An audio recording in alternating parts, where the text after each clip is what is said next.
Agradecer o deputado Assis Melo, do PCdoB do Rio Grande do Sul, pela intervenção. Passa a palavra agora, portanto, ao Luiz Alberto Bataiola, diretor da Federação Interestadual dos Trabalhadores dos Correios. Bom dia. Gostaria de começar cumprimentando o deputado Leonardo Monteiro, agradecendo o requerimento que deu origem a essa audiência pública, em nome do qual cumprimento os parlamentares presentes, cumprimentar a todos os companheiros do movimento sindical aqui presentes, todos preocupados, como nós, com o momento que a nossa empresa atravessa. A audiência coloca como nome, como questão, a situação atual dos Correios.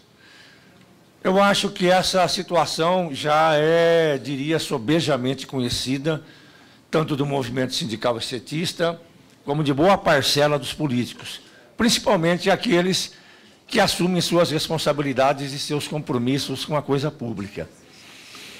Mas eu acho que a gente precisa avançar essa discussão. Ficar aqui esgrimindo números por parte da empresa e por nossa parte, cada um de nós temos as nossas razões, nós vamos defender as nossas, não vai chegar àquilo que nós efetivamente queremos, que é o quê? As soluções. Eu acho que a gente precisa avançar um passo e começar a procurar as soluções.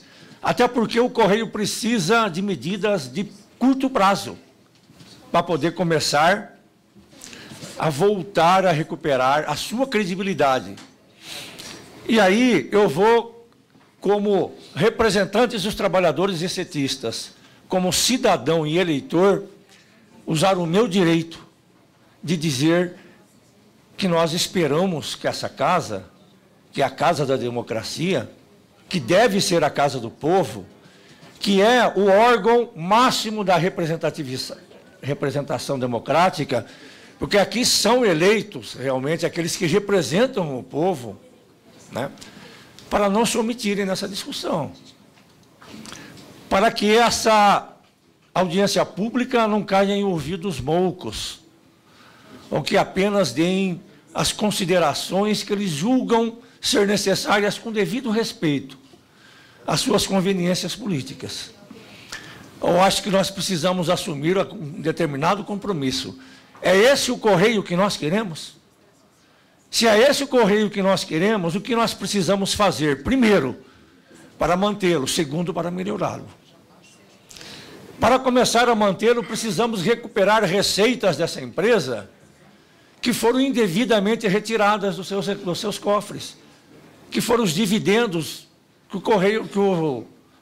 o governo levou a mais dessa empresa, e que hoje fazem uma falta brutal para nós, porque são justamente essas receitas que poderão colocar a situação da empresa em uma situação financeira melhor, e poderão, finalmente, depois de tantos anos, como o Rivaldo bem colocou aqui, finalmente começar a investir de novo, procurar novos produtos.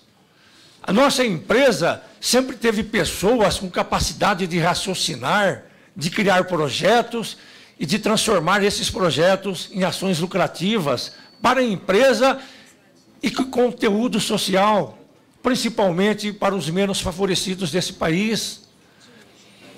Aqueles que defendem que essa empresa deva perder as características que ela tem de estatal, pública, de qualidade e serviço ao povo, para mim, cometem um crime de lesa pátria. E com o devido respeito a todos que estão aqui, mas eu acho que os senhores precisam se posicionar com relação ao senhor Eduardo Bolsonaro, que infelizmente quer ressuscitar o projeto do senhor Regis de Oliveira, que é de retirar o monopólio postal da empresa brasileira de Correios e Telégrafos. O monopólio o Correio tem justamente como contrapartida a universalidade da prestação do serviço postal. Uma recompensa por estar em todas as cidades e nem sempre ter lucro nessas cidades. É justamente por isso. Os senhores precisam dizer para si mesmos e para aqueles a quem os senhores representam se convém tratar essa empresa como uma estatal necessária a esse país, como nós sabemos que ela é. Essa casa, para aqueles que apreciam a democracia, principalmente para aqueles que passaram pelos anos negros da ditadura. Eu nasci em 1957, o golpe militar ocorreu em 64. Eu fui votar para presidente com quase 30 anos de idade. E eu me lembro quando essa casa era a grande protagonista dos debates nacionais. Me lembro das discussões sobre a emenda Dante de Oliveira, que restaurava as eleições diretas. Me lembro da questão aqui debatida no Senado, que começou sobre a questão do divórcio, que foi uma discussão que envolveu o país inteiro. Essa casa, infelizmente, ela está indo a reboque do Executivo e do Judiciário.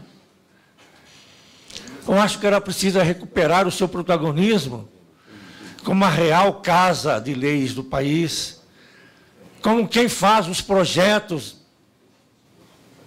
e não apenas referendar projetos que vêm do Executivo. Toco nesse ponto, porque eu acho que essa situação dos Correios vai dever muito a isso, vai dever muito à vontade da representação política, da representação do Legislativo.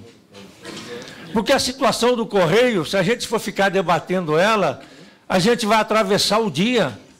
Nós vimos a exposição do Diese, a infinidade de tópicos, as contradições entre o que a empresa diz e entre o que nós conseguimos constatar de dados.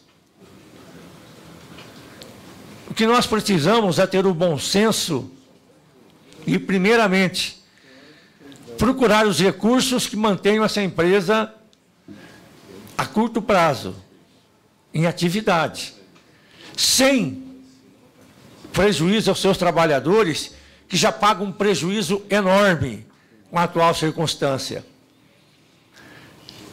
O nosso presidente costuma, às vezes, colocar o absenteísmo do Correio é muito alto. Eu diria que eu dou graças a Deus por não ser mais alto do que ele é. Porque a pressão que os nossos trabalhadores sofrem, a sobrecarga de trabalho que eles têm enfrentado, é de moldes a considerar o porquê que esse absenteísmo não é ainda maior. Porque não bastasse os nossos trabalhadores terem que trabalhar por ele e por mais outros, porque, como vimos aqui, virou moda no Correio os programas de demissão incentivada, sem realizar concursos para substituir essas vagas.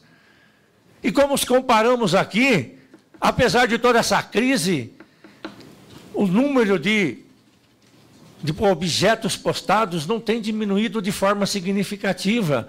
O que significa dizer que os que ficaram na empresa estão tendo que trabalhar por eles e aqueles que saíram.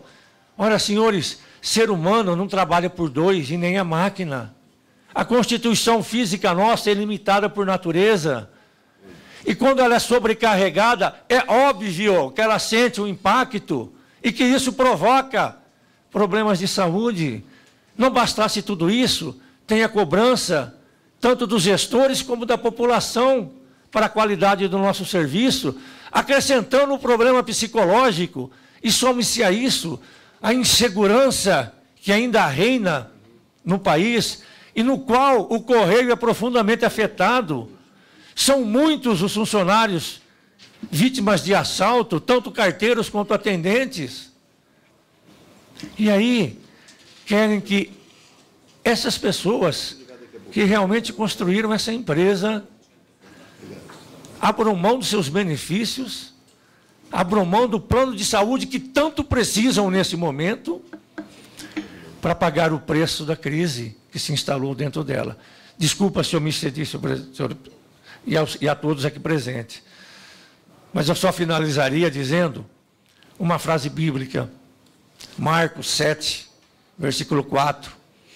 A todos os senhores que têm cargos, porque eu tenho compaixão da multidão. Muito obrigado. Agradecer ao Luiz Alberto, presidente da Federação Interestadual dos